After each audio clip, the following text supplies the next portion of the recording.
Assalamualaikum warahmatullahi wabarakatuh.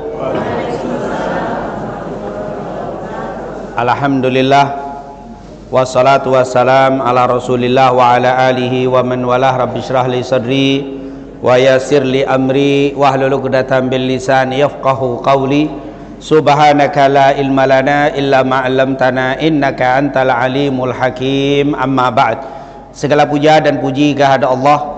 Salawat serta salam kepada junjungan kita Nabi Muhammad sallallahu alaihi wasallam, para keluarga, sahabat, tabi'in, serta seluruh umatnya yang selalu beristiqamah mengikuti sunnah-sunnahnya hingga yaumul qiyamah. Alhamdulillah, pada hari ini di tempat yang mulia, di bulan yang mulia, kita dipertemukan di majelis yang sangat mulia, yaitu majelis al-ilm. Semoga semua kemuliaan ini menjadikan kita mulia fid dunya wal akhirah, menjadikan kita mulia di sisi Allah dan juga mulia di sisi makhluknya. Amin ya rabbal alamin. Salawat dan salam tentunya tidak lupa untuk selalu kita sampaikan kepada kekasih kita, junjungan kita Nabi Muhammad sallallahu alaihi wasallam, para keluarga, sahabat, tabi'in, serta seluruh umatnya selalu beristiqamah mengikuti sunnah-sunnahnya hingga yaumul qiyamah. Alhamdulillah, tidak terasa hari ini, di sore hari ini kita sudah memasuki bulan Sya'ban, bahkan sudah melewati pertengahan dari bulan Sya'ban. Tinggal hitungan hari, beberapa hari lagi kita akan memasuki bulan Ramadan. Oleh karena itu, sudah menjadi hal yang kita ketahui bersama, setiap mau memasuki bulan Ramadan, majelis-majelis, bukan hanya majelis di tempat yang kita cintai ini, tapi di majelis-majelis lain pun diadakan apa? Tawakufan, atau kalau bahasa kita penutupan. Tapi penutupannya sementara. Betul apa tidak? Apa selamanya penutupnya? Penutupan sementara. Kenapa? Karena memang yang namanya taklim tidak ada penutupan. Kita tidak akan pernah berhenti belajar kecuali sampai apa? Meninggal. Walaupun ada hadis yang sedikit lemah, sanadnya lemah, tapi sering kita dengar apa? Utlubul ilma minal mahdi ilal lahad. Itu hadis sanadnya tidak kuat, tapi intinya belajarlah, carilah ilmu dari lahir sampai masuk ke liang lahat. Artinya tidak ada libur di dalam menuntut ilmu. Bahkan Al-Imam Syafi'i di dalam syairnya yang panjang itu mengatakan, isbir ala murril jafa min muallimin fa inna rusubal ilmi fi nafaratihi. Dikatakan wa man lam yaduk murra ta'allumi sa'atan tajarra'a lahu dhullal jahli tula hayatihi wa dhatul fata wallahi bil ilmi wa tuqa fa illam yakuna la'tibara li dhatihi. Di akhirnya lihat, wa man fatahu ta'lim waqta syababihi fakabbir alaihi arba'an li wafatih. Siapa yang masa sehatnya, masa mudanya tidak mau taklim, tidak mau belajar agama, fakabbir alaihi arba'an, takbirkan 4 kali untuknya. Kalau 4 kali takbir apa? Salat apa ya? Duha. Salat duha 4 rakaat. Fakabbir alaihi arba'an liwafati. Takbirkan untuk orang itu 4 kali karena dianggap mati. Kalau orang yang fatahut ta'lim waktu syababih, waktu seger, masih sehat, nggak mau taklim, takbirin deh 4 kali. Nah, ini dianggap apa? Dianggap mati. Insya Allah habis Syawal kita semuanya sehat semuanya. Kita akan taklim lagi, amin ya rabbal. Waktu Imam Ahmad bin Muhammad bin Hanbal Syaibani, pendiri mazhab Hambali, pernah ditanya, nggak capek taklim lagi, ngajar lagi, taklim lagi, ngajar lagi? Mata roha, kapan roha? Istirahatnya kapan? Al-maut, mati baru roha kita. Orang yang ibadah di masa hidupnya nih, meninggalnya roha, meninggalnya santai. Tapi kalau masa hidupnya nggak mau ibadah, nggak mau taklim, nggak mau dzikir, nggak mau sholat, meninggalnya nggak roha lagi, tapi apa? Diazab, akhirnya nggak bisa istirahat. Kalau orang yang ahli ibadah, istirahatnya setelah meninggal. Katanya, mata roha, wahai imam, kapan istirahatnya? Ba'dal maut, al-maut roha. Setelah kematian, baru itu roha. Orang-orang yang ahli ibadah nih, yang taklim rajin, dzikir, ibadah, capek nggak ada. Mungkin kalau kita lihat yang di rumah terus cuman jalan-jalan doang, nggak taklim, nggak zikir, nggak ibadah, kayaknya santai. Iya, tapi saat meninggal dia nggak ada waktu santai. Tapi kita yang capek di masa hidupnya dengan ibadah, saat meninggal kita rohah. Kata Imam Ahmad, orang yang ahli ibadah, orang yang istiqomah, istirahatnya setelah meninggal. Kan mau istirahat sekarang apa setelah meninggal? Sekarang nggak usah istirahat, ibadah terus. Habis ditutup ada lagi nih, masuk Ramadan, tarawih 20, 12 rakaat, 11 rakaat, 23 rakaat, 33 rakaat, belum lagi baca Quran. Iya, nanti kata Imam Ahmad, roha, cari siapa yang mau bikin santai di sini, nanti di kuburnya nggak santai. Tapi yang di sini sibuk, nanti di kuburnya santai. Enak di kubur santai. Kalau di sini capek-capeknya masih bisa ngopi, capek nih, ngantuk ngopi mas. Tapi kalau di kuburan mau kemana kita? Roha kita nggak bisa.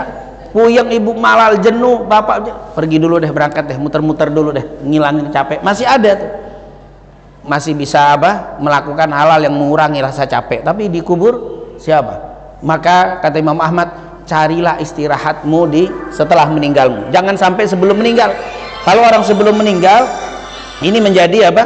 Menjadi sesuatu yang bahaya. Makanya insya Allah kita akan terus dan terus ibadah. Insya Allah kita rohanya nanti ba'dal al-maut, insya Allah. Oleh karena itu kita akan terus ibadah. Kita tutup majelis ini, kita buka lagi nanti ada majelis setelah masuk bulan Ramadan, yaitu majelis zikir, sholat, baca Quran, qiyamul lail dan seterusnya. Jadi kita tutup ini sementara ya, kata-kata sementara, insya Allah berarti kita buka lagi nanti insya Allah setelah masuk bulan Syawal. Di akhir bulan Syawal tinggal kita nunggu dari DKM dah kapan kita mulai lagi. Insya Allah kita akan start lagi, insya Allah dalam keadaan sehat walafiat, lebih sehat daripada hari ini, amin ya rabbal alamin. Karena ini tawakufan, maka saya tidak membahas fikih yang biasa rutin kita bahas di fikih pekan pertama, kedua, ketiga kita bahas tafsir. Tapi karena ini tawakufan, kita bacakan satu hadis saja untuk menyambut Ramadan. Nah, memang beberapa hari lagi masuk bulan Ramadan. Ada sebuah hadis yang diriwayatkan oleh Al-Imam Ahmad di dalam kitabnya Al-Musnad, dan beliau mengatakan hadis ini sahih, dan juga para ulama mensahihkan hadis ini. Kata Imam Ahmad, qala haddatsana Affan, qala haddatsana Hammad ibn Zaid, qala haddatsana Ayyub, qala haddatsana Abu Kilabah, qala haddatsana Abu Hurairah radhiyallahu anhu. Jadi hadis ini kata Imam Ahmad, saya mendengar dari guru saya yang bernama Affan. Affan mendengar dari gurunya yang bernama Hammad ibn Zaid. Hammad mendengar dari gurunya yang bernama Ayyub. Ayyub mendengar dari gurunya yang bernama Abu Kilabah. Abu Kilabah mendengar dari gurunya yang juga merupakan sahabat Nabi, yaitu Abu Hurairah radhiyallahu an. Ini salah satu, saya bacakan sanadnya sengaja supaya kita tahu bahwa orang dulu itu tidak ada yang disebut ulama dan tidak akan pernah jadi ulama kecuali mereka belajar dari guru sampai ke Nabi Muhammad sallallahu alaihi wasallam. Inilah yang namanya sanad. Jadi kalau bapak ibu mau mengerti agama benar, belajar tanpa guru, hasya wa kalla, tidak mungkin, mustahil. Orang yang belajar tanpa apa? Guru. Saya sih nggak ikut ngaji, cukuplah syekh saya YouTube, kahadatsana syekh YouTube, wahadatsana syekh internet. Bisa juga itu, dia ngomongnya itu terus, nggak pernah ikut ngaji. Gurunya siapa? Dari internet saya dapat. Syekhnya apa? Yang model begini agak susah jadi alim, karena kita nggak tahu tuh siapa yang nulis di internet itu, siapa yang bicara itu, kita nggak jelas. Maka kalau mau betul-betul memahami agama harus taklim, talaki. Kalau kata orang dulu kayak begini nih, talaki namanya, dari guru apa, nggak paham langsung ditanya, ustadznya nggak bisa nanti dicari, coba di YouTube. Kalau nggak paham nanya sama siapa? Kalau paham ragu-ragu salah paham. Nah ini makanya orang-orang dulu itu belajar itu pasti pakai guru sampai ke Nabi Muhammad sallallahu alaihi wasallam. Makanya maaf, kita yang belajar duduk di sini berbeda pahalanya dengan orang yang ngajinya lewat apa? YouTube. Bukan nggak berpahala, berpahala dengerin ceramah-ceramah. Tapi kalau ngajinya di situ aja, nggak mungkin jadi alim. Nggak ada cerita orang alim dari apa?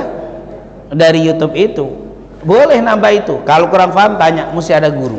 Nah ini ternyata apa kata Imam Ahmad? Saya mendengar dari guru saya yang bernama Afwan. Afwan mendengar dari gurunya namanya Hammad ibn Zaid. Hammad mendengar dari gurunya yang bernama Ayyub. Ayyub mendengar dari gurunya yang namanya Abu Kilabah. Abu Kilabah mendengar dari gurunya yaitu sahabat Nabi yang bernama Abu Hurairah radhiyallahu anhu. Abu Hurairah ini nama aslinya Abdurrahman. Jadi nama lengkapnya Abdurrahman ibn Sakhr ad-Dausi al-Yamani. Dan beliau ini meninggal tahun 60 Hijriah, meriwayatkan hadis sebanyak 5.364 hadis. Salah satunya hadis yang diriwayatkan oleh Imam Ahmad. Apa kata Abu Hurairah? Lamma hadara Ramadan. Ketika datang bulan Ramadan, ya gitu mulai masuk dekat Ramadan ini, karena Rasulullah SAW yubashiru ashabah. Rasulullah yubashir, memberikan kabar gembira kepada sahabatnya. Beliau berkata, ja'akum Ramadan, telah datang kepada kalian Ramadan, syahrun mubarak, bulan yang penuh berkah. Iftaradallahu alaikum siyamah, Allah telah memfardukan kepada kalian untuk berpuasa. Fihi tuftahu abwabul jannah, di bulan itu dibuka pintu-pintu surga. Wa fihi tughlaqu abwabu jahannam, ditutup pintu-pintu neraka. Wa fihi tughallu syayatin, diikat para syaitan. Wa fihi lailatun, ada satu malam, khairum min alfi syahr, yang lebih baik daripada 1000 bulan. Man hurima khairaha faqad hurim, siapa yang diharamkan kebaikan di bulan itu, maka dia telah diharamkan oleh Allah Subhanahu wa ta'ala. Ini hadis memberikan gambaran kepada kita bagaimana sikap kita mengikuti Nabi Muhammad kalau mau masuk bulan Ramadan. Yang pertama di situ, karena Rasulullah yubashiru ashabah, Rasulullah memberikan kabar gembira kepada para sahabatnya. Berarti kita pun kalau mau masuk Ramadan ini harus gembira. Kita sunnah ini gembira, girang. Dan girangnya kita ngikutin Nabi Muhammad SAW.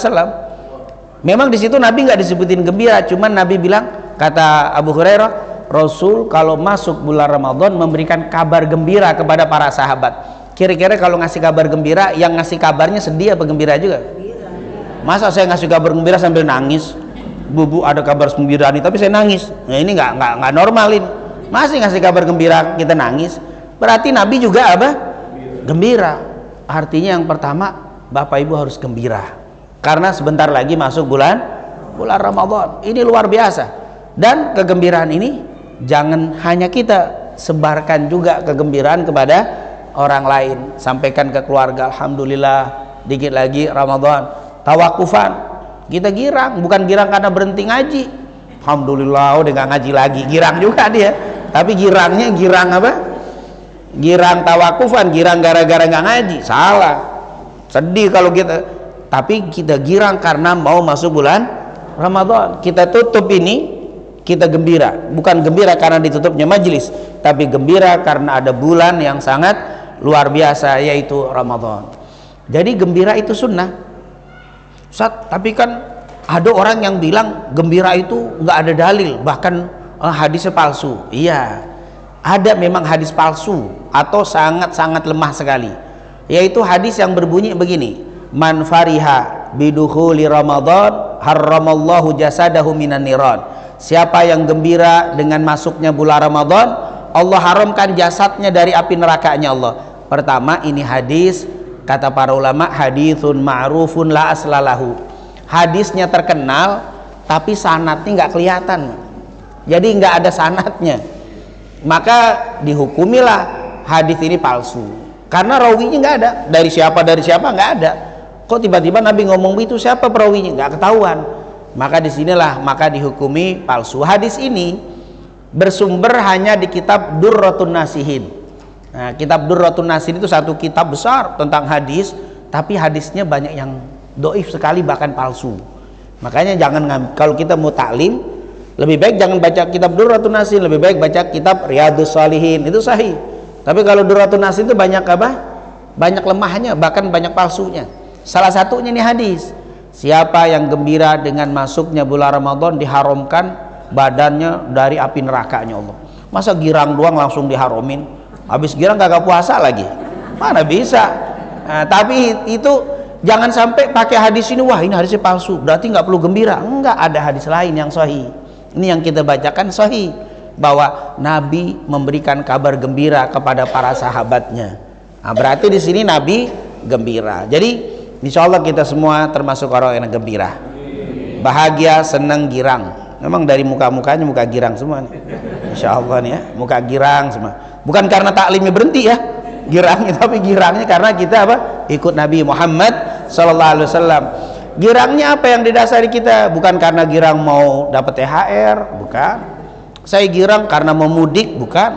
Saya girang karena kalau sekolah nih girang mau pulang, pesantren libur nih, girang. Bukan karena itu, tapi girangnya ini dia, kata Nabi, ja'akum Ramadan, telah datang kepada kalian bulan Ramadan. Itu Ramadan, kata-kata Ramadan itu satu-satunya nama bulan yang disebutkan di dalam Al-Quran.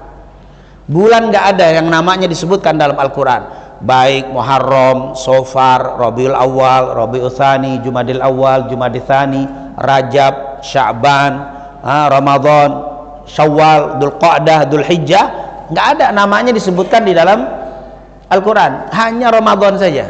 Syahrul Ramadan alladzi unzila fihil Quran hudal linnasi wa bayyinati minal huda wal furqan faman syahida minkumus syahra falyasum wa man kana maridan aw ala safarin fa iddatum min ayyamin ukhar yuridullahu bikumul yusra wa la yuridu bikumul usra. Nah, ini tentunya surat Al-Baqarah 185. Ayat yang menyebutkan nama Ramadan cuma satu nih, Syahrul Ramadan, bulan Ramadan. Ini menunjukkan, kata ulama, Ramadan ini bulan yang paling istimewa, Ramadan yang paling istimewa, teristimewa, termulia. Dalilnya dari mana? Satu-satunya namanya yang disebutkan dalam Al-Quran, yang lain nggak ada. Ramadan itu kalau di dalam bahasa kitanya dari Ramdha, musim panas, kata orang musim panas, saat korma mulai matang, itu Ramdha, mulai musim panas. Jadi kalau orang sini nggak puasa gara-gara musim panas, saya nggak puasa deh, ntar musim hujan saya puasa. Namanya juga Ramadan, namanya juga Ramadan. Ramadan itu dari masa musim kita masih enak, musim panasnya kita masih hujan. Kalau di Saudi udah panas. Mungkin kemarin yang umroh 2 bulan 3 bulan yang lalu dingin, sekarang udah mulai panas. Namanya Ramadan nggak ada musim dingin, panas. Korma udah mulai matang-matangnya tuh. Sekarang mulai panas. Coba yang baru umroh tanya Ustaz Haji Saleh, gimana? Kemarin udah mulai panas. Awal-awal dingin tuh 3 bulan 2 bulan yang lalu, sekarang sudah kesini semakin panas. Emang musim panas. Jadi kalau orang Jatiwarna nggak puasa gara-gara musim panas, Ustaz nggak kuat. Ini namanya juga Ramadan. Ini masih enak kita, Ramadan masih bau-bau Ramadan udah deket, tapi masih juga hujan. Oh, Indonesia disayang banget sama Allah, disayang banget. Musim Ramadan masih dikasih hujan. Makanya kalau nggak puasa kayaknya dosanya lebih gede dari negara lain. Udah dikasih sayang, dikasih hujan, kalau di sono kepanasan, di sini Masya Allah masih nggak puasa. Ramadan bulan yang luar biasa. Jadi kata-kata Ramadan itu, ada juga sih yang menafsirkan kata-kata dipecah, tapi itu tidak dalil tentunya, itu boleh-boleh saja.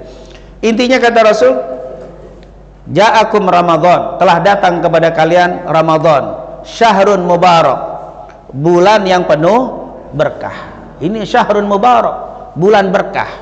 Dan memang Bapak Ibu yang dimuliakan Allah, kalau kita bicara syariat, semua syariat Nabi itu mengandung berkah. Dan tidak ada syariat Nabi itu yang nyusahin, boy. Tidak ada yang wah ini gara-gara sholat kita jadi susah, nggak ada. Kenapa? Karena Rasulnya sendiri, wa ma arsalnaka illa rahmatan, Rasulnya sendiri sebagai rahmat. Wa ma arsalnaka, tidak kami utus engkau wahai Nabi Muhammad illa kecuali rahmatan, sebagai rahmat.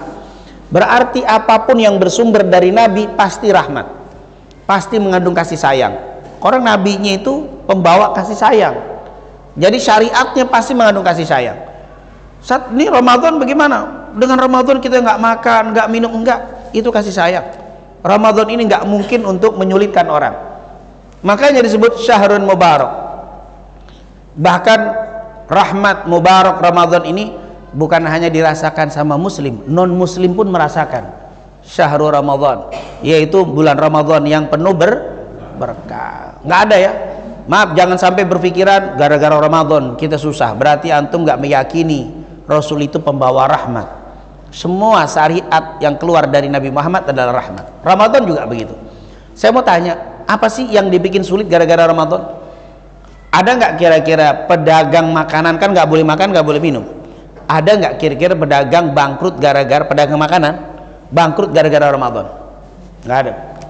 Nggak ada cerita bangkrut gara-gara banyak orang yang baru buka sore hari, maghrib, malam, hari itu sama untungnya dari pagi sampai apa? Sampai malam. Berkah. Jangankan tukang restoran atau tukang warung yang rutin, Ramadan yang bukan tukang warung aja keluar jadi warung. Yaitu coba aja lewat nanti itu hari sore besok Ramadan lewat macet, meja semua keluar, kolak semuanya keluar. Nggak pedagang tapi hidup aja, laku-laku. Orang tuh nggak tahu tuh semua pada beli kolak apa aja nongol semuanya. Ini luar biasa. Kalau nggak laku nggak mungkin jualan lagi. Ternyata jualan terus, berarti laku itu. Ramadan membawa berkah. Bahkan biji salak yang nggak bisa dimakan, berkah jadi makan, bisa makan. Biji salak itu nggak bisa dimakan tuh, tapi di bulan Ramadan bisa dimakan. Berkahnya luar biasa. Tapi jangan dimakan, coba bener ya. Maksudnya kolak-kolak ya. Itu Ramadan. Saya cuma dapetnya di Ramadan doang, di luar Ramadan jarang tuh biji salak tuh, kolak itu. Ini luar biasa, berkah. Apa yang dipersulit gara Ramadan? Pedagang banyak. Makanya maaf, yang pedagang makanan, terutama yang di komplek atau nggak di jalan raya utama ya, lebih baik bukanya sore-sore aja. Kenapa? Ya kalau di pinggir jalan raya maklum mungkin ada musafir, kan perlu makan, boleh. Itu, tapi kalau di perumahan kan jarang musafir. Nah, insya Allah rezekinya nggak bakal berkurang. Karena saya lihat kalau kadang-kadang kalau bulan Ramadan saya lihat banyak orang kaki banyak tapi badan nggak kelihatan. Kaki gantung goyang-goyang tapi nggak ada kepalanya gitu ya. Itu, nah mungkin kalau saya sih husnudzon ya, mungkin orang itu musafir. Karena kalau musafir itu boleh dia tidak tidak puasa. Atau kalau nggak musafir paling belum balik, itu sekecil kali. Karena kalau belum balik nggak apa-apa, nggak puasa. Jadi kita husnudzon aja. Kalau nggak juga sakit kali dia, sakit dia balik. Orang sakit itu biarin aja makan, nggak usah diusik. Enggak sat, bukan musafir, udah balik nggak sakit, berarti gila kali. Karena memang orang 4 itu yang boleh nggak puasa, Bu. Ya, yang nggak puasa nggak apa-apa 4 itu. Musafir, sakit, faman kana minkum maridhan aw ala safar, atau balik. Yang belum balik nggak apa-apa, atau majnun. Orang gila itu boleh nggak puasa. Kalau nggak itu, tapi enggak sih, nggak gila juga. Wallahu alam dari kelompok mana itu orang. Insya Allah mungkin bukan muslim kali. Tapi intinya jangan takut rezeki akan berkurang dengan Ramadan, karena akan berkah. Jangankan pakaian, makanan, pakaian. Ya Allah, coba ditanya deh yang punya toko ruko di Tanah Abang atau punya sahabat, tanya berapa untungnya di bulan Ramadan. 1 bulan Ramadan bisa hampir 1 tahun, keuntungan 1 tahun ketutup dengan 1 bulan itu. Siapa yang bikin rugi gara-gara? Nggak ada. Ramadan tidak akan bikin rugi. Syahrun mubarak katanya, berkah. Berkahnya bukan urusan akhirat saja, dunia pun berkah. Tiket naik harganya habis. Sekarang ibu belum dapat tiket, mau mudik nggak dapat, udah beli tiket kereta full, nggak ada. Bis mungkin masih ada. Pesawat udah harganya masya Allah laku. Nggak ada yang dirugikan dengan Ramadan. Siapa yang dirugikan Ramadan? Semua kehidupan, karena memang Rasulullah bilang syahrun mubarak, bulan yang penuh berkah. Tidak ada yang dirugikan dengan Ramadan. Apa sih? Saya mau cari-cari sampai apa yang dirugikan gara Ramadan. Tidak ada.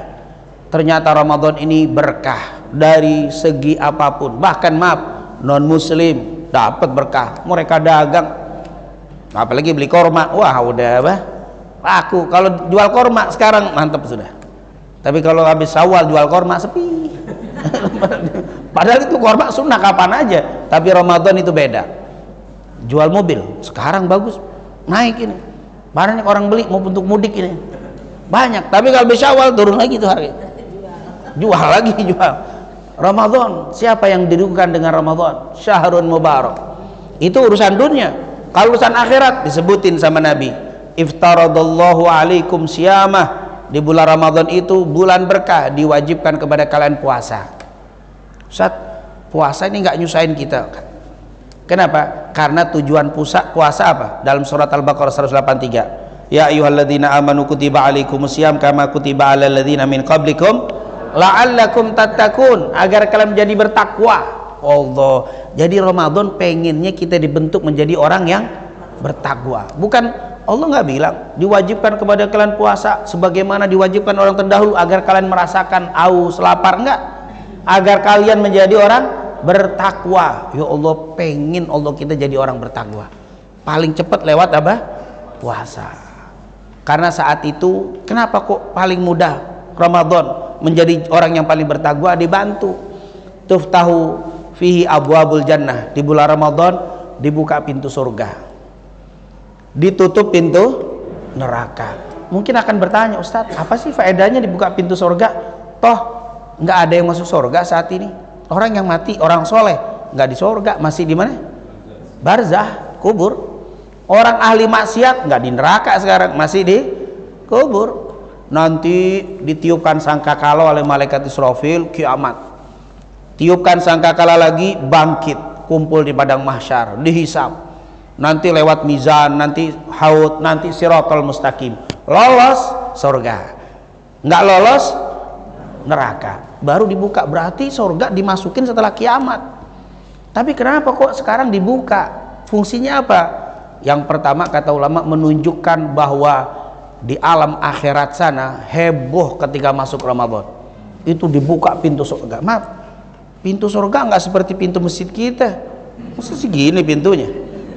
Daun pintunya nih, daun pintu surga sepanjang sejauh daun pintunya sebulan perjalanan. Sebulan perjalanan nih kontak sekitar 1.500 kilo. Daun pintunya doang. Jangan ditanya engselnya berapa sih, jangan udah. Itu urusan akhirat. Untuk antum denger aja deh, kalau cerita akhirat percaya aja deh. Nanya, engsel gebayak. Udah, ini tukang emang. Orang kalau tukang mikirin apa? Udah enggak, ini pintu akhirat ini. Antara satu pintu, kan ada 8 pintu, antara satu pintu dengan pintu yang lain sama sebulan perjalanan.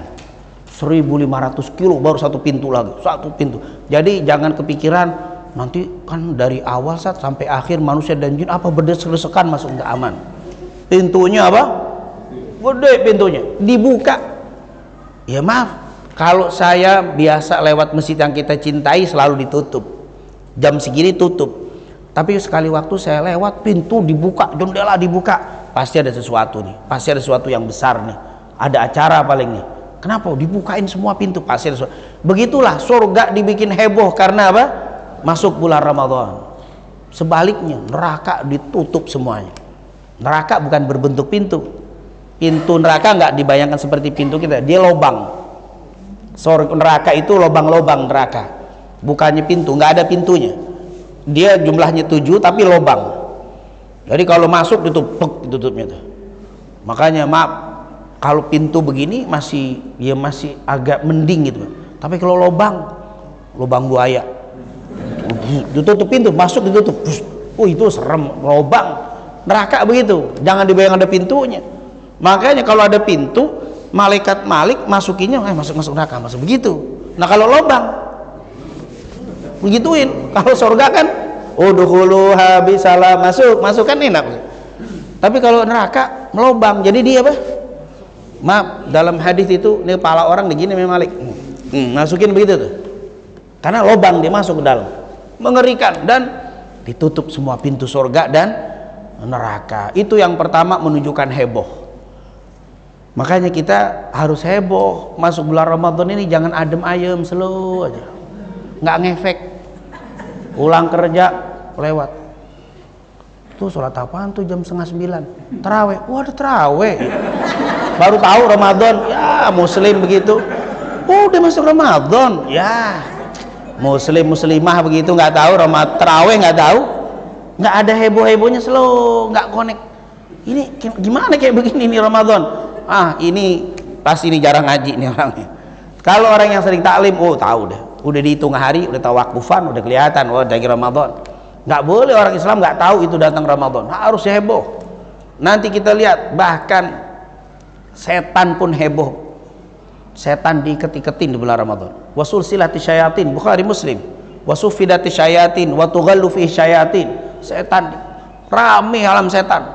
Udah kalau mau masuk Ramadan, wah udah sumpek setan, pegel setan, nangis semua setan. Mereka diiketin, mereka berteriak, mereka pegel, sedih setan kalau udah mau masuk Ramadan.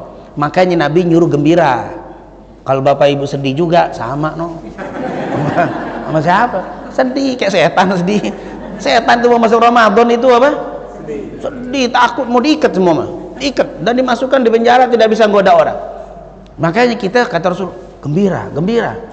Nanti kalau sedih ada sohibnya. Nah, kata setan, sohib nih, teman saya tuh dia. Sedih juga kayak saya katanya. Apa yang disedihin? Setan sedih. Kalau kita mestinya apa? Gembira. Ini menggambarkan Bapak Ibu muslimin, muslimat. Ramadan ini bulan bukan bulan biasa, bulan yang luar biasa. Heboh surga, neraka heboh, setan heboh, malaikat heboh. Siap-siap kata Allah, nanti satu malam semuanya harus turun. Malaikat disuruh turun semua.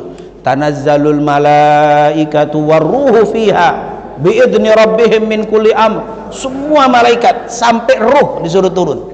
Ruh itu siapa? Ada yang bilang malaikat Jibril, ada yang bilang hamalatul ars. Ruh itu tidak pernah turun ke bumi kecuali Lailatul Qadar. Semua turun, semua malaikat tanazzal. Heboh, kita adem ayam slow aja, slow kayak nggak ada apa-apa aja. Ini aneh nih orang nih, Pak. Kok nggak ngikutin alam ini? Alam sana yang gede begitu hebat hebohnya dengan Ramadan. Makanya kita pun harus heboh. Hebohnya bukan berarti macam-macam ya. Heboh kita sekarang nih, sebentar lagi Ramadan loh. Alhamdulillah kita tutup, kita ini persiapan. Dan itulah dianjurkan. Ini Ramadan, dibuka pintu surga. Ini menunjukkan yang pertama, alam itu heboh ketika datangnya bulan Ramadan. Maka kita pun harus heboh, gembira, senang. Terus ada tuh perubahan dengan apa? Ramadan dan di luar Ramadan. Yang kedua, fungsinya dibuka pintu surga akan menghembuskan hawa yang membuat orang itu gampang ibadah. Itu hawa surga itu. Neraka ditutup sehingga hawa maksiat itu males orang. Males. Ditambah setan diikat. Sudah gampang banget Bapak Ibu ibadah. Makanya jangan kaget nanti masjid kita nih Ramadan full. Benar apa tidak? Itu muka-muka baru kelihatan nih. Baru kelihatan deh. Jangan kaget, jangan ditumben Pak. Jangan begitu. Jangan. Alhamdulillah itu orang dapat itu. Walaupun 10 hari pertama nongol dia. Tapi dia udah dapat itu. Dapat keberkahan Ramadan. Jangan kita ejek ya itu. Oh, tumben, jangan dibilang tumben. Kita Masya Allah, Alhamdulillah dapat nih. Dapat apa? Bau Ramadan enteng. Yang tadinya males jamaah, Ramadan tuh enteng. Subuh, coba subuh. Saya lihat kalau subuh sampai di tiang. Ramadan asik ke belakang. Kok gampang saat iya? Karena pintu surga apa? Dibuka, pintu neraka ditutup, setan diikat, udah enteng. Yang kita bikin berat kan setan ada kerjaan setan. Setan udah nggak ngapa-ngapain dia. Selesai. Makanya kalau masih juga Ramadan belum bisa ibadah, wah. Makanya di hadis man hurima khaira faqad hurim. Kalau diharamkan Ramadan akan susah di bulan lain. Karena Ramadan dibuka. Yang sholat gampang, baca Quran. Setahun nggak pernah khatam. Ramadan bisa khatam. Ada yang 2, ada yang 3. Di luar Ramadan setengah mati, setahun kita berusaha nggak potong khatam. Tapi di Ramadan khatam. Sedekah, oh luar biasa. Ibu bapak pulang kerja macet, jangan khawatir, nggak usah jajan, muncul takjil. Tengah jalan macet ketemu ada orang apa? Bagiin. Kalau nggak ada yang bagiin, berhenti di musola masjid manapun. Kalau hari ini bapak ibu berhenti di masjid cari air susah, air putih susah. DKM ada air nggak? Aduh nggak ada, aus. Tapi Ramadan jangan nyari air, kopi ada, susu, teh, lengkap, korma apalagi udah. Masuk diberhenti di musola mana aja, makanan apa? Bukannya digerendengin, Masya Allah terima kasih, datang kita diterima kasih. Coba hari biasa, datang mampir minta air doang. Tapi kalau Ramadan kita datang, oh DKM ahlan wa sahlan, girang, disiapin. Beda, banyak orang sedekah, gampang. Ramadan pintu surga dibuka, pintu neraka tutup, setan diikat, makanya gampang. Sholat tarawih, oh duha apa tahajud, tarawih hari biasa kadang-kadang ba'diyah lewat, ba'diyah isya kadang lewat, witir sering ketiduran. Tapi Ramadan nggak pernah, langsung kita nyambung witir, lengkap. Padahal witir itu bukan hanya ada di Ramadan, tapi memang bawaan Ramadan tuh bahkan banyak bapak ibu kalau nggak sholat tarawih itu kayaknya ada apa? Ada ganjelan itu. Padahal hari biasa nggak sholat tahajud aman-aman aja. Luar biasa. Ramadan bangun subuh adzan istighfar bapak ibu. Bangun. Pas bangun Allahu Akbar. Astagfirullah. Biasanya kan alhamdulillah. Kalau bangun subuh kan alhamdulillah kan? Alhamdulillah udah adzan. Coba Ramadan. Istighfar kita. Astagfirullah. Lewat. Kenapa istighfar? Sahur kelewatan. Padahal sebenarnya begitu tuh cara ulama salaf, begitu dulu. Ulama itu dulu salaf itu ya, sahabat tabiin, bangun kalau subuh istighfar mereka. Kalau subuh istighfar, dia bangunnya pasti sebelum subuh. Nggak ada ulama salaf itu yang bangun di waktu subuh. Mereka pasti bangunnya sebelum. Kalau bangun subuh istighfar. Ya, kita paling enggak lumayan lah sebulan istighfar kalau bangun apa? Subuh. Mustinya setiap hari kalau bangun subuh itu istighfar. Mustinya kita wa minal laili fatahajjat bihi nafilatan lak asa ayyab'atsaka rabbuka maqaman mahmuda. Kalau mau dapat tempat yang mulia dunia dan akhirat harus di waktu malam tuh bangun walaupun cuman 2 rakaat witir itu harus. Tapi alhamdulillah paling tidak ya istighfar lah walaupun apa cuma di Ramadan saja. Mungkin tadi apalagi nasi goreng, ya Allah udah siap udah rapi tidur ketidur. Wah, istighfar itu apa? Ini subhanallah luar biasa. Ramadan nggak pernah ada tuh selain di bulan Ramadan. Maksiat berat, maksiat susah. Mau ngomongin orang, ibu-ibu mau ngomongin, shh, jangan ngomongin orang Ramadan. Wah, padahal ibu itu biasanya ikut ngomong juga. Tapi di bulan Ramadan dia ngelarang temennya. Ramadan, hebat. Walaupun ntar habis Syawal baru gitu. Artinya Ramadan itu mau maksiat orang mikir berat. Dia ke Allah mau ngomongin orang takut.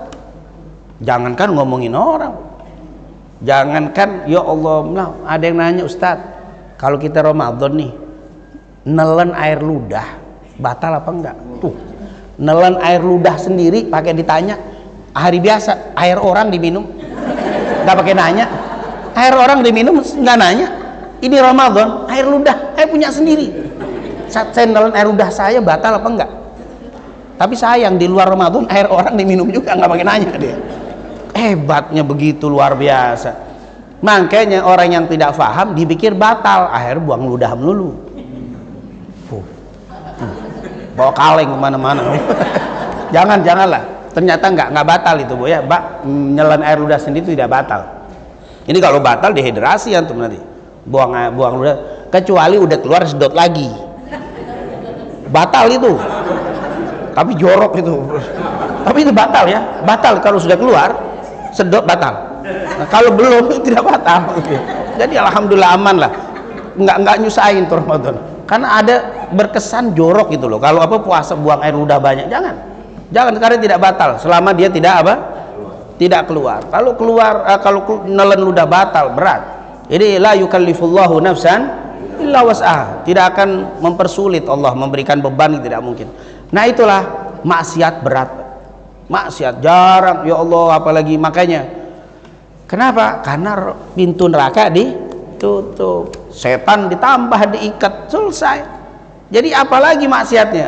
Ini kalau masih ada yang maksiat juga sebenarnya bukan digoda sama syaitan. Jadi kalau ada besok orang, Bu, kenapa nggak sholat subuh atau kesiangan? Saya tergoda sama setan. Oh, dosa Ibu, double dosa. Dosanya 2. Pertama terlambat subuh, yang kedua fitnah sama setan. Setan bilang, wallahi saya nggak godain bapak, saya nggak godain ibu, saya sudah apa, diikat di rantai, saya nggak ikut-ikut. Jadi jangan nyalain setan, Bu, ya. Setan kalau Ustaz emang dosa fitnah setan, walaupun jangan dibilang Ustaz kan musuh kita, nggak boleh. Islam tuh hebat, walaupun dia musuh bebuyutan kita, nggak boleh kita fitnah, nggak boleh kita tuduh dia. Jadi kalau ibu nggak sholat, iya Ustaz, saya kelalaian saya, Ustaz, ini hawa nafsu saya, begitu. Jangan bawa apa, setan, Ustaz. Oh jangan bawa setan, antum setan pada ngamuk marah semua, karena setan sudah tidak apa, berdaya lagi, karena setan semua diikat. Inilah setan sudah nggak bisa lagi. Makanya luar biasa kata ulama, kalau ada orang yang masih maksiat juga di bulan Ramadan, masih mabok di bulan Ramadan, masih judi, setan geleng-geleng kepala. Masya Allah, kata dia, saya saja setan libur setahun, saya maksiat sebulan saya libur. Ini nggak ada liburnya nih orang, Masya Allah. Ramadan masih maksiat, astagfirullah. Setan tuh kalau bisa lihat geleng-geleng kepala. Masya Allah nih orang. Jangan-jangan setan, aku berlindung kepada Allah dari godaan dia menjadi, bukan dia yang berlindung dari setan, setan berlindung sama dia. Kenapa? Gila, Ramadan masih juga apa, masih maksiat, Ramadan masih zina, Ramadan masih narkoba, Ramadan masih judi. Wallah setan enggak, setan aja, iblis berhenti. Makanya kata ulama, lebih dahsyat nih daripada apa, ya walaupun setan terpaksa, berhentinya terpaksa, tapi paling tidak dia sebulan apa, libur. Oleh karena itu, bagaimana kita tidak gembira dengan datangnya bulan Ramadan? Bahkan wa fihi lailatun khairum min alfi syahr. Di dalam Ramadan ada satu malam yang lebih baik, bukan sama sebenarnya itu. Kalimat apa? Lailatul Qadri khairun min alfi, lebih baik daripada 1000 bulan. Jadi kalau ibu bapak pas malam itu lagi baca Quran, seperti atau lebih baik daripada 1000 bulan. 1000 bulan tuh kalau kita bagi 12 hampir 83an tahun. Jadi seperti ibadah 83 tahun. Ibu bapak lagi sedekah pas malam Lailatul Qadar, dapat seperti ibadah bersedekah 83 tahun tidak berhenti. Subhanallah, ini nikmat yang luar biasa.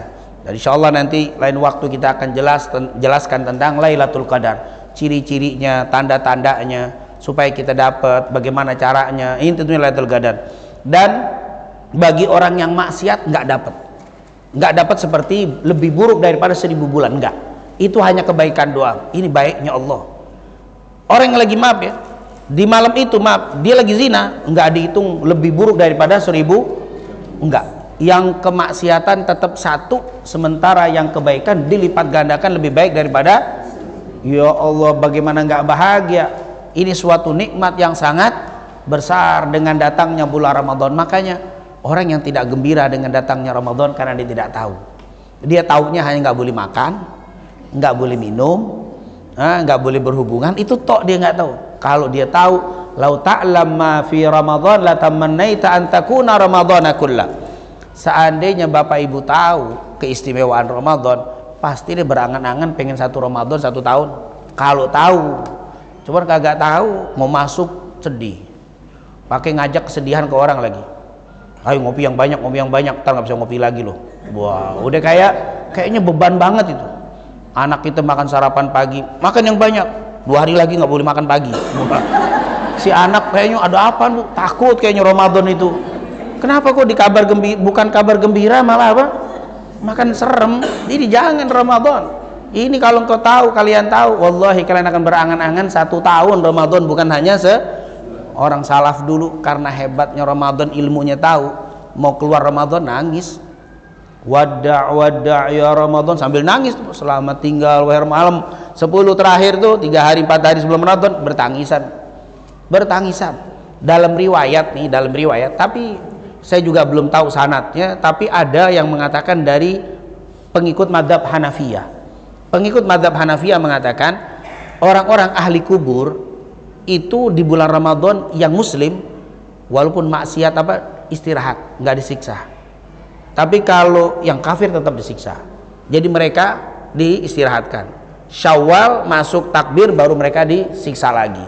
Artinya ada jeda istirahat menurut mazhab Hanafiyah. Tapi sebagian ulama bilang enggak, tapi intinya ada pendapat seperti itu. Ini menunjukkan yang gembira, bahkan kalau tadi malaikat semuanya yang sedih cuma syaitan, ahli kubur pun gembira, ahli maksiat gembira, karena mereka akan apa? Makan istirahat. Mau akhir Ramadan mereka bertangisan, karena keluar lagi bulan Ramadan mereka akan kena siksa lagi. Begitulah orang salaf dulu mau akhir Ramadan nangis sedih, mereka mau meninggalkan Ramadan. Kita enggak, baru hari pertama alhamdulillah 29 hari lagi, baru hari pertama 29 hari lagi, kelamaan, baru 1 hari alhamdulillah saat udah hari pertama tinggal 29. Itu berarti pengen cepet habis tuh. Ya Allah, orang dulu mah nggak mikirin mau cepet, ini mau selesai sedikit lagi pas walitukmilul iddata walitugabbirullaha ala ma hadakum wa la'allakum tashkurun. Selesai takbir. Yang takbiran tuh ada 2 macam. Ada takbir girang, Allahu Akbar, karena keluar dari Ramadan, merdeka, takbir. Jadi takbirnya itu bukan girang sudah selesai melaksanakan kewajiban, tapi girang terbebas, besok bisa ngopi, besok makan nasi uduk, takbir. Kayak girang takbir kan ada tuh. Takbirnya, takbirannya bukan girang karena bisa melaksanakan ibadah, tapi girang karena apa? Meninggalkan Ramadan. Orang dulu ninggalin Ramadan nangis, dia apa? Seneng. Jangan sampai insya Allah kita ninggalin Ramadan senengnya bukan karena meninggalkan Ramadan, tapi bisa melaksanakan perintah Allah seperti yang dicontohkan Nabi Muhammad Sallallahu Alaihi Wasallam. Semoga pertemuan ini menjadi doa untuk kita semuanya. Semoga Ramadan ini menjadi Ramadan yang terbaik yang pernah kita lalui, dan insya Allah Ramadan ini bukan Ramadan terakhir untuk kita, tapi Allah pertemukan kembali dengan Ramadan di tahun-tahun yang akan datang. Amin ya Rabbal Alamin. Mungkin itu yang bisa saya sampaikan di kesempatan sore hari ini sebagai taklim tawakufan sementara, dan tentunya di kesempatan ini tepat rasanya kalau saya mohon dibukakan pintu maaf yang sebesar-besarnya kepada segenap panitia taklim, Ibu Haji yang Masya Allah WA-in rajin apa ngingetin kita. Kadang saya walaupun jadwal kalau nggak diinget ragu-ragu bener apa enggak, takut salah karena memang jadwal kita agak sedikit tadi juga agak terlambat karena kebetulan ada taklim di Bais di Isra Mi'raj, makanya tadi agak terlambat. Tapi alhamdulillah ada Ustaz Saleh yang alhamdulillah bisa memimpin kita baca sejarah Nabi Muhammad SAW. Jadi mohon maaf apabila ada kekurangan, dan juga tentunya mengucapkan jazakumullah khair yang pertama karena sudah mengingatkan terus, dan juga segenap DKM dari masjid yang sangat-sangat kita cintai ini yang sudah menyiapkan sarana prasarana sampai berjalan dengan lancar. Alhamdulillah, insyaallah semua yang berkecimpung di dalam DKM dan Masjid Ta'lim ini diberikan panjang umur, sehat walafiat, amin.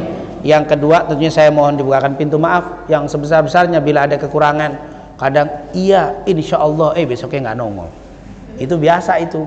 Kadang-kadang terutama pagi subuh, kalau saya Senin keluar kota atau malam pulang jam 2, kadang-kadang insyaallah nggak taunya teler gitu subuh. Daripada nanti ngomongin ngaco, saya kalau udah ngantuk habis sholat subuh ngajar itu suka apa, nah, karena tidurnya kurang, jadi kadang-kadang saya tiba-tiba dibatalin, minta maaf saya nggak bisa datang. Insyaallah tentunya mohon maaf kepada segenap DKM dan pengurus, dan juga kepada jamaah kalau saya ada salah bicara atau ucapan perilaku yang kurang pas, mohon dibukakan pintu maaf yang sebesar-besarnya. Kalau Bapak Ibu nggak usah minta maaf, karena Bapak Ibu nggak ada salahnya, orang diem doang. Mana salahnya apa salahnya Ibu? Nggak ada apa-apa, diem. Orang yang banyak diem tuh banyak sedikit salahnya, yang salahnya banyak itu yang banyak ngomong, makanya diem banyak. Ibu nggak perlu minta maaf, karena kata Umar bin Khattab, man kathura kalamu kathura saqatu wa man kathura saqatu kathura dunubuh. Siapa yang banyak ngomong banyak terpleset, siapa yang banyak terpleset banyak salah banyak dosa. Makanya nggak usah pakai perwakilan minta maaf, nggak usah, udah nggak ada salahnya Bapak Ibu sama kita ya. Kalau sama yang lain nggak tahu tapi sama saya nggak ada, karena di sini Bapak Ibu cuman apa, duduk aja kan, terus mukanya nggak ada yang cemberut. Alhamdulillah, kalau nyemberutin saya dosa itu mungkin pegal kali ya. Nah itu tentunya alhamdulillah. Jadi Bapak Ibu, kita keluar nanti dari tempat ini hati kita bersih, tidak ada menyimpan sesuatu apa di antara kita, sehingga Ramadan ini betul-betul menjadi Ramadan yang penuh ampunan untuk kita semuanya. Amin ya rabbal alamin. Mungkin itu yang bisa saya sampaikan, lebih kurangnya saya mohon maaf. Assalamualaikum warahmatullahi wabarakatuh.